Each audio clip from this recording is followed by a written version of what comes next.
Hello, today is February 3rd, Friday. I'm Ivan Pozo-Illas, otherwise known as Atrayo.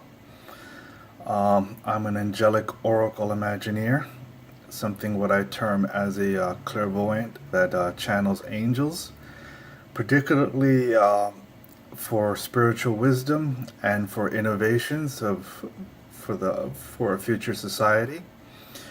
I mostly do this as a writer. I'm more, you could say, in a role of a mystic or a sage or a visionary.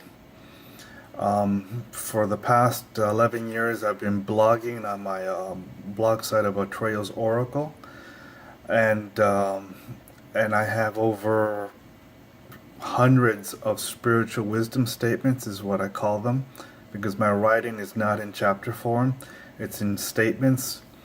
I have 3 books out, the Jewels of Truth series, and today's video I'm going to do a reading from my 3rd book, which was released in around March or so 2015, and it's called Jewels of Truth. What is it? The Journey of the Soul Continues.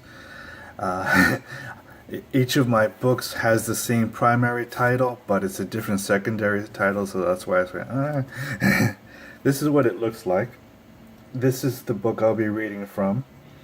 This is the print edition. It has 348 pages. It's also available in Kindle and in the Nook. It has 224 unique topics, but most of them are spiritual in nature. And these are my channelings, you could say. Sort of like in the Course in Miracle was that writer was saying that she was channeling Christ. Well, I channel the angels. Neil Donald Walsh of the Conversations with God series, he says he channeled God, angels. So, and these are angels of heaven. So, let me just get right into it and give you a flavor of the book. I've done 3 other videos like this for this book itself, and I've done other videos from my other books, so you get an idea if you want to watch them here on YouTube.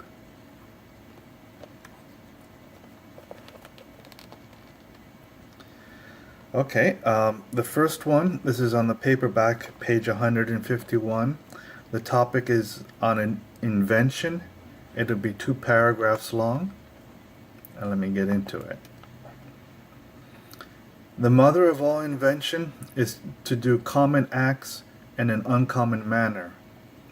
That is truly live or alive by the fruit of one's intelligent labor of any person who invents.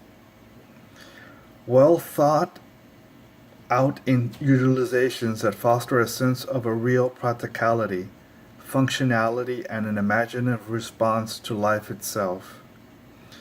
These are but a few of the tenets of what it means to become an inventor of items, of purpose, processes, and modes of operation. The eye of the beholder is keen with an inventor filled with a sense of wondrous opportunity, to build things that offer value to the many and not just to one person. An artist by another name, known as an engineer or a designer, is what an inventor fulfills by their own vocation in life. A Renaissance man or woman in purpose of deed is a reflection of a person filled with a myriad of inventions that is noteworthy to a society at large in need of them, from the ordinary to the extraordinary array of activities that may be sourced from them. An inventor is a lightning bolt to Zeus' own right hand of creation. Amen. Okay, let's try another one. Wow, this one's going to be long.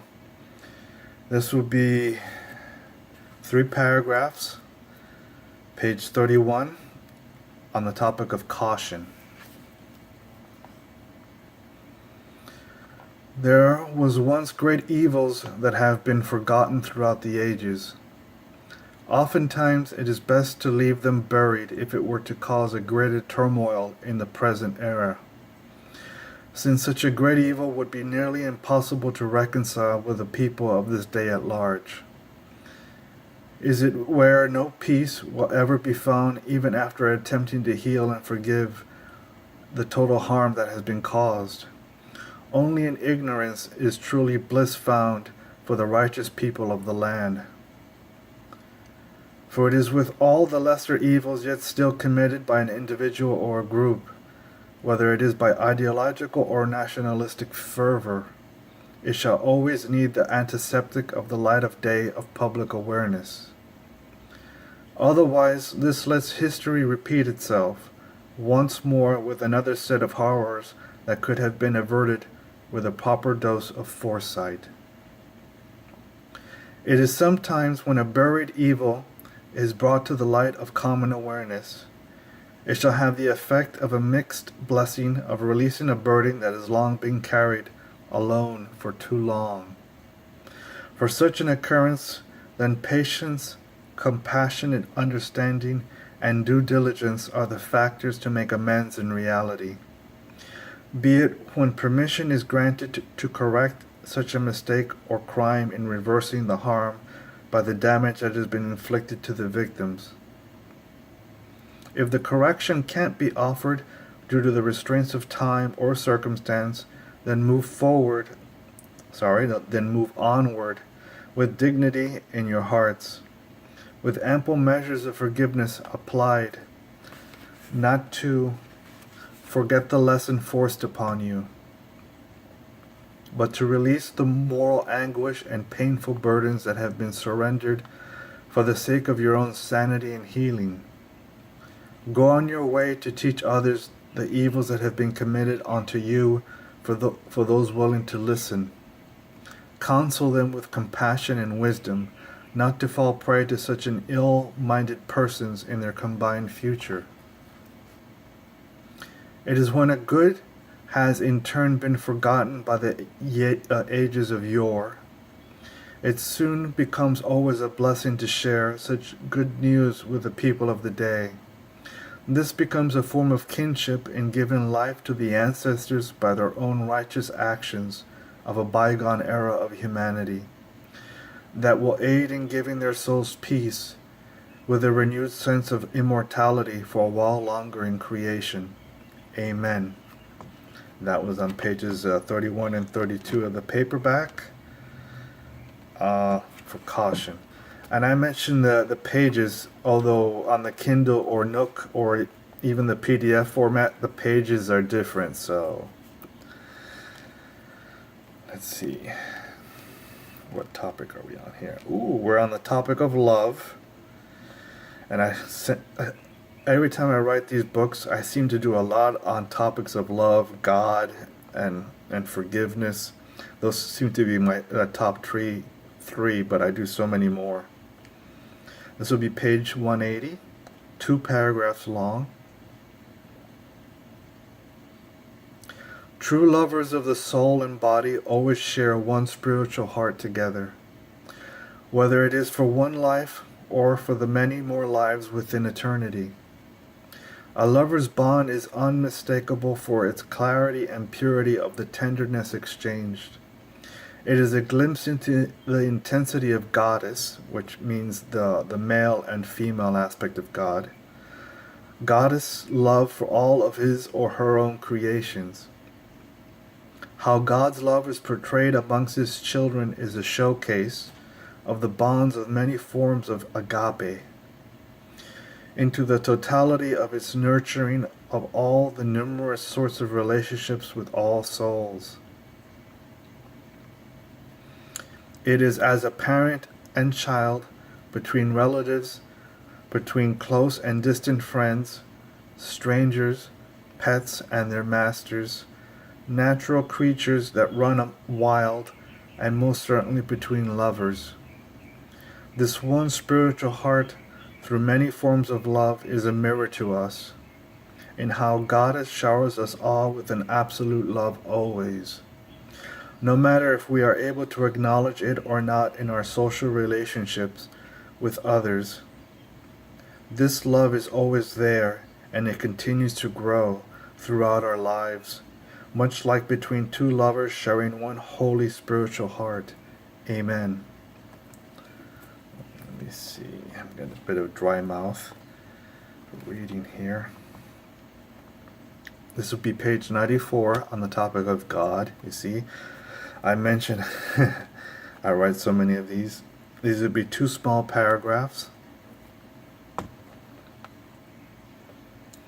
Each moment God is remembered in the struggles of life, there is created in its place a magnificent blessing. A blessing like no other that ushers forth an opportunity to grow in one's personal faith in God abundantly so. Be still, allowing such a surrender of your troubles back to God for healing. Move at a pace in spirit divine that is natural to you alone, not one that is dictated by others, even if they are clergy of your own faith tradition. With God, all things are both paradoxically personal and impersonal in nature. Live your faith in the most intimate fashion, but do so in good taste for respect of your own being. God is not in the giving alone to his creations, but in their truest love for him in return, like any good parent that adores a grateful child in spirit. Amen. And let me fill this off with one more. Okay. This will be page 203 and 4. I guess it's one long paragraph on the topic of miracle.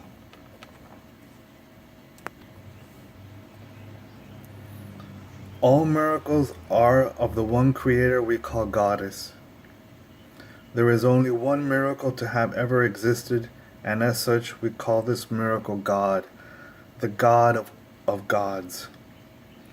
No other truth can be as sweet as this to our souls, whether we are in heaven or on this earth right now.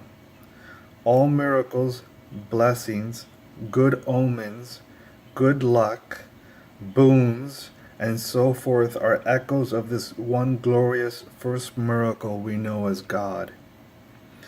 These divinely inspired echoes are a constant force for good that never began and shall never end for any creation that is in totality. Knowing this sacred truth will set all free who use it as a touchstone of grace itself. Be mindful of your intent held in a spiritual trust for the power of a benevolent God at work here right now. Any intent that is less than pure will be purified and made whole for all to witness, as heaven is certainly a possible reality on earth for those with the conviction to find it. The eye of the needle is at hand for your salvation, and the providence of the many is surely to be found. Amen. I'll stop here. I think this is episode 4 of the reading of volume 3 of Jewels of Truth. What is it? The journey of the soul continues, and please subscribe to this YouTube channel, and if you've stayed with me thus far, please like the video, and I appreciate that you've watched. And if you wish to learn more about my writings and all my social media links, like Facebook, I have a Facebook page, I have Twitter, I have Tumblr, I have Instagram, and so forth. My website is jewelsoftruth.us. That's jewelsoftruth.us. And I appreciate it, and have a good weekend. Bye bye all.